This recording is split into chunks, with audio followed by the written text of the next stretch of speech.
Everyone, welcome to Prayagraj PCS. आज के copy review के इस सेशन में हम यूपी पीसीएस 2021 में महेश की 21 रैंक आई थी, महेश सर की, उनकी कॉपी रिव्यू करने वाले हैं जो इसमें करंटली डिप्टी एसपी हैं। ठीक है, तो आइए इस कॉपी को देखते हैं। कॉपी में उन्होंने क्या लिखा है, क्या फ्लो चार्ट यूज़ किया है, जिससे आप चीज़ें सीख सकते हैं। क्वेश्चन देखिए, पहला क्वेश्चन है, what do you understand by jet streams, explain the impact on the south west monsoon of the India.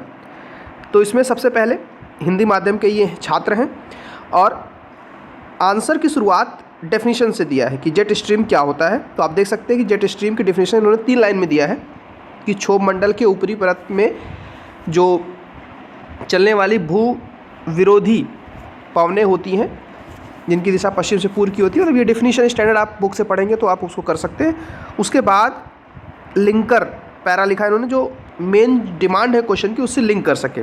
और फिर आप देखिए यहाँ पे इन्होंने फ्लो चार्ट के माध्यम से चीज़ों को बताया। उसके बाद इन पवनों को समझाने के लिए जो डायग्राम बनाया है वो एनसीईआरटी का डायग्राम है। तो इन डायग्राम को आप चाहे तो अपने नोट्स में यूज़ कर सकते हैं। नोट्स में आप इसको बना के रख लीजिए। अगर आपको जेट स्ट्रीम का सवाल आगे आता है तो ऐसा फिगर आप एग्जाम में बना सकते हैं। देखिए कितना आसान है इस फिगर को बनाना, अगर आप समझ गए तो।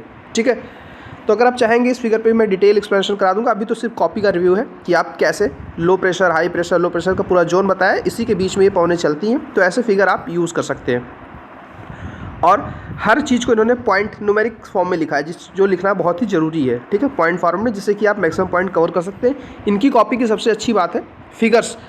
इन्होंने फिगर्स को यूज़ किया है जो इनके थ्योरी को एक्सप्लेन करने में बहुत मददगार है। ठीक है, तो इस चीज़ को आप ध्यान रखिए। दूसरा प्रश्न है इनका, कितने प्रकार के टाइड्स होते हैं, मतलब ज्वार और उनके कारणों को व्याख्या कीजिए, साथ में ज्वार भाटा के लाभ बताने हैं। ठीक है, तो यहाँ पे इस प्रक्रिया में न्यूटन के संकुलन सिद्धांत का इन्होंने जिक्र किया। मतलब देखिए यहाँ पे इन्होंने साइंटिस्ट का नाम वाला जो कॉन्सेप्ट है वो यूज़ किया है। तो आप भी साइंटिस्ट के नाम से इंट्रोडक्शन शुरू कर सकते हैं और प्रिंसिपल बताया है। फिर देखिए फिर से इन्होंने ब्लैक पेन यूज़ किया है और फिगर के माध्यम से अपने आंसर को एक्सप्लेन किया है। दोनों ज्वार और भाटा की स्थिति को समझाया है और दीर्घ ज्वार क्या होता है, लघु ज्वार क्या होता है, इसको भी बाद में 1-2 लाइन में करके फिगर के माध्यम से यहाँ पे समझा भी दिया है। ठीक है, अब लाभ कितने हैं, तो लाभ के माध्यम से इन्होंने देखिए बताया कि ये 1 पॉइंट, 2 पॉइंट, 3, 4, ठीक है, 5, लगभग 5 पॉइंट के इन्होंने लाभ बता दिया और लास्ट में कंक्लूजन दिया है कि इन संभावनाओं का दोहन करके लाभ उठाया जा सकता है। ठीक है, तो ये चीज़ आपको ध्यान रखना है। इस वीडियो में आंसर आपको क्या लिखना है ये बताने का मेरा उद्देश्य यहाँ पे नहीं है, बस आपको दिखाना चाह रहा हूँ कि कॉपी में आप कैसे फिगर यूज़ करेंगे, कैसे इंट्रोडक्शन आपको रखना है, बस ये पर्पज़ है हमारा। इसलिए यहाँ पे बहुत अंदर क्या लिखा उस चीज़ को मैं नहीं पढ़ रहा हूँ। अगर आपको पीडीएफ चाहिए तो आप टेलीग्राम चैनल पर जुड़ के पीडीएफ को यूज़ कर सकते हैं अपना पढ़ने के लिए आंसर्स को। ठीक है, तो यहाँ पे है अगला, भारत में गहरे समुद्र खनन की क्या अभिप्राय है और इससे क्या लाभ है, ये सब चीज़ें देख सकते हैं। प्रश्न था डीप ओशन मिशन जो हमारा है, इसको इंट्रोड्यूस किया इन्होंने। उसके बाद फिर लिंकर लाइन और क्यों महत्वपूर्ण है ये चीज़ बताया है कि ऊर्जा सुरक्षा के लिए कैसे हमारे लिए कार्यकर है, चिंताएँ क्या क्या है, बहुत ज़्यादा रिसोर्स का एक्सप्लॉयटेशन हो जाएगा, ये सब चीज़ें हैं। और इसका जो टेक्नोलॉजी है काफ़ी खर्चीली है, ये भी चीज़ बताया। और IUCN के अनुसार जो क्षेत्र हैं देशों को, उसमें हो सकता है कि प्रजातियों का विनाश हो जाए। ठीक है, और इससे चैलेंज बताते हुए इस क्वेश्चन को इन्होंने ख़त्म किया। चौथा प्रश्न आपके सामने है कि विगत दशक में आर्थिक क्रियाओं के कारण भारत में भूमि उपयोग परिवर्तन देखा गया है, मतलब लैंड यूज़ चेंज हुआ है, इसको डिस्कस कीजिए। तो वही सबसे पहले बताना है कि लैंड यूज़ होता क्या है, इंडिया में लैंड यानी भूमि कहाँ कहाँ यूज़ होती है, ठीक है, और क्या क्या कारण है लैंड यूज़ चेंज होने के। ठीक है, ये बताते हुए लास्ट में समाधान बताना कि कैसे इस चीज़ों को सुरक्षा की जा सकती है।